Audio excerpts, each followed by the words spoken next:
বোর্ডের শাস্তিতে পকেট হালকা হলো শ্রেয়াস ঈশানের। কত কোটি হারাচ্ছেন অবাধ্য দুই ক্রিকেটার। ইঙ্গিত ছিলই, সেই মতোই ভারতীয় ক্রিকেট বোর্ডের কেন্দ্রীয় চুক্তি থেকে বাদ দেওয়া হলো শ্রেয়াস আয়ার এবং ঈশান কিষানকে। 2024-25 মরশুমের জন্য কেন্দ্রীয় চুক্তির তালিকা বুধবার প্রকাশ করেছে বিসিসিআই। বোর্ডের সিদ্ধান্তকে আর্থিক ক্ষতি হবে দুই অবাধ্য ক্রিকেটারের। 2023-24 মরশুমে বোর্ডের কেন্দ্রীয় চুক্তিতে ছিলেন দুইজনই। শ্রেয়াস ছিলেন বি ক্যাটাগরিতে, ঈশান ছিলেন সি ক্যাটাগরিতে।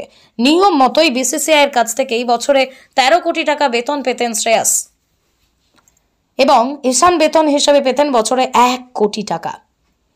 আর নতুন তালিকায় নাম না থাকায় বোর্ডের কাছ থেকে বার্ষিক বেতন হিসেবে কোনো টাকা পাবেন না তারা। ভারতের হয়ে খেললে ম্যাচ ফি এবং দৈনিক যে ভাতা, সেই ভাতা দেওয়া হবে। ঈশানের সামনে চুক্তির আওতায় আসার কোনো সুযোগ থাকবে না। বিসিসিআই এর এই সিদ্ধান্তের ফলে শ্রেয়াসের বার্ষিক আয় কমেছে 3 কোটি টাকা, ঈশানের বার্ষিক আয় কমবে 1 কোটি টাকা। তারপরেও বিশেষ কেন্দ্রীয় চুক্তিতে থাকা ক্রিকেটারদের চিঠি দিয়ে বোর্ডের বক্তব্য জানান। আর তারপরেও বিশেষ হেলদোল দেখা যায়নি ওই দুই অবাধ্য ক্রিকেটারের মধ্যে। শেষ পর্যন্ত তাঁদের কেন্দ্রীয় চুক্তির বাইরে বের করে দিল বিসিসিআই।